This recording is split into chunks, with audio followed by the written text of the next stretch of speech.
Hi, welcome back to Coach's Corner. I'm Sean Cross, the Associate Director of Annual Giving for our Beaver Nation. This month, I'm joined by Chris Pendleton, head wrestling coach here at OSU. Coach Pendleton's in his sixth season in charge of the program. Coach Pendleton's led the wrestling program to 2 Pac-12 titles in the last 3 years, including the 2025 championship. Before OSU, he spent 6 seasons as an assistant at Arizona State, where he was instrumental in the Sun Devils winning 3 out of 4 Pac-12 titles, cementing himself as one of the best coaches in the country. As a student athlete, Coach Pendleton competed at Oklahoma State University, where he was a 2-time NCAA champion, back-to-back team champion, and a 2-time Big 12 individual champion. He's also been heavily involved with Team USA as both a wrestler and a coach. Coach Pendleton, thanks for joining us. Oh, thank you for having me. What kind of motivated you to get into coaching? So, unlike a lot of people, I was actually a really late starter to sports. I was raised in Hawaii, so swimming, surfing, all that was a fun part. And when my family moved to California, at that point I was about 4'10" and 90 pounds my freshman year of high school. So my dad told me my NFL and NBA career was not likely. So I got into wrestling, and honestly, I didn't have the best start of my high school career. Got learning the wrong crowd, hanging out, doing the wrong things. Academically was just a mess. And I got to go to Stillwater, Oklahoma, and go to a camp that my high school coach brought me to, and actually drug me out of that house to make me go to the camp with the team. And I got to meet my future college coach, John Smith, who's a 6-time World Olympic champion, and my assistant coaches, Mark Branch, Pat Smith. And I got another taste of what high-achieving people looked like. And I got to be really inspired. And just by taking a trip to a summer camp in Oklahoma dramatically changed my life for the better, where I went on to become a state champion, 4.0 high school student, went to college, had a pretty good college career, and have been able to travel the world and do everything just because I made one choice to go to a camp, met the right mentors that held me to a higher standard, and just along the path, I'm actually a criminal justice major.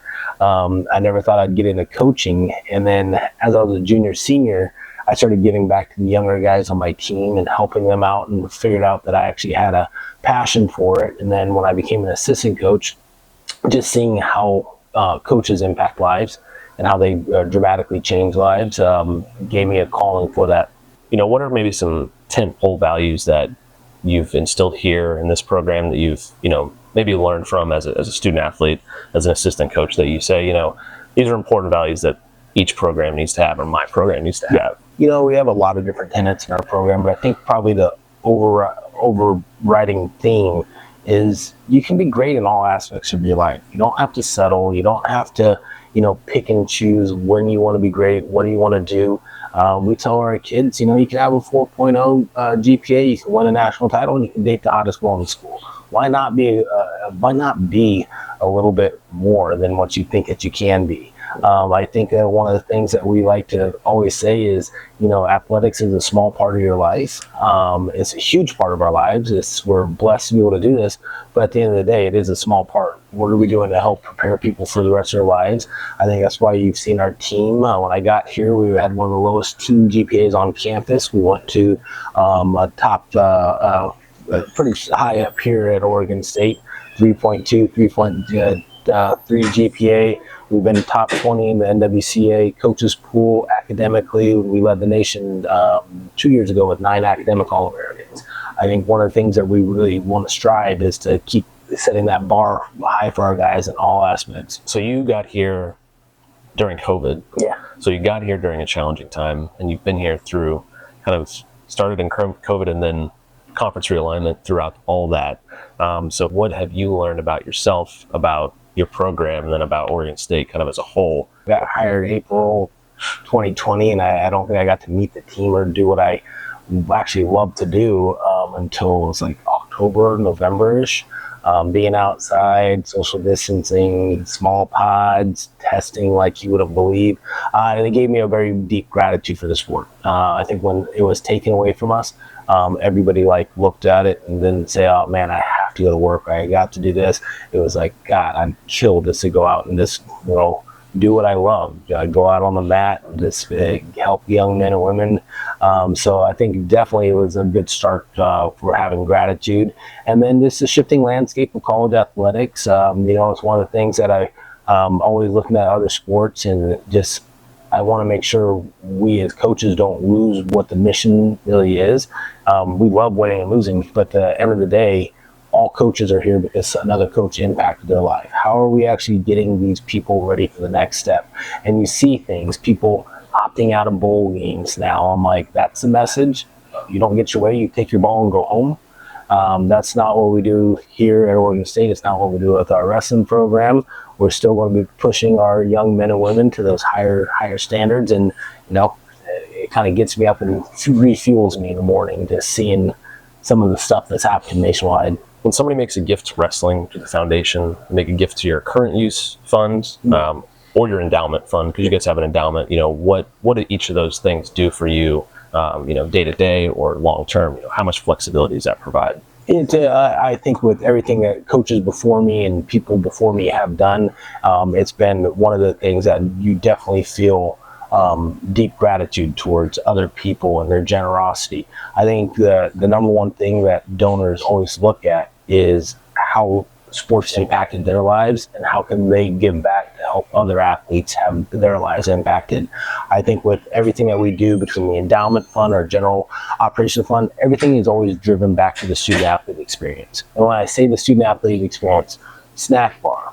Do you need to go overseas? We had 2 athletes competing in the world championship last year. That's not in your general budget. Okay, well, we need to get this kid to Bulgaria to go chase a world title, and Justin Rademacher, from simple as a granola bar or a nutrition shake. Everything is always going towards a student athlete experience. And I think that it goes a long way in wrestling, because with this day and age and, quarterbacks driving Maseratis and all kinds of craziness, I think that the donors love actually seeing their money directly impacting young men and women. A sport like wrestling, we have so many first-gen college students that I think this year alone we're going to have 3 kids that are going to be the first people in their families to graduate from college. And those kind of things, without the support of the donors, we wouldn't be able to do those and provide our kids with those opportunities. What makes Oregon State special? In my opinion, what makes Oregon State special, I think that there's no doubt about the community. One of the things that one of my paths, my journey to being at Oregon State was I had a coworker named Jeff Pivick who works for the foundation. Jeff and I actually shared a wall at the University of Wyoming. Julie shared a wall. He went to Arizona State. We reconnected there where I coached and he fundraised. And then he was out here at Oregon State and we were wrestling the Beavers. And I just went to a basketball game, a women's basketball game. And I was so blown away by the community support. It reminded me, I think, of a little bit of the Big 12 football. And when you go and you see the tailgate culture and everything like that, I just love how Oregon State as a community just comes out to support their own. People are going to watch this. Maybe they know of your program. Maybe they've been to one duel, or maybe they haven't been anywhere, but they're seeing this for the first time, being introduced to you and your program for the first time, but they're Oregon State fans. So I'm going to give you the platform. I think that a lot of people will always say that they don't know anything about wrestling, that they never wrestled before, and that's flat out not true at all. I think everybody at some point in their life has wrestled. If you leave 2 5-year-old kids alone in the room, boy, girl, you leave 2 kids alone in the room, they're going to end up in a wrestling match. It's the oldest and greatest sport in the world, and I think that just coming out and being a part of a good environment, being energized and excited. I think that you've seen our attendance numbers almost not quite double, but pretty close to double every year the last couple of years since COVID, because when people come out and they get to see it, they get to experience it, they love it, they fall in love, and they want to be a part of it again. And you have a duel coming up a couple weeks from now. Yep, January 4th, when we wrestle Ohio State, they're ranked number 1 in the country. And, one of the things that we always do is we bring the best out here. We want to compete against the best, see where we're at, and go knock some of these guys off. Absolutely. So, January 4th, Ohio State. Get your tickets. Thanks, Coach. Awesome.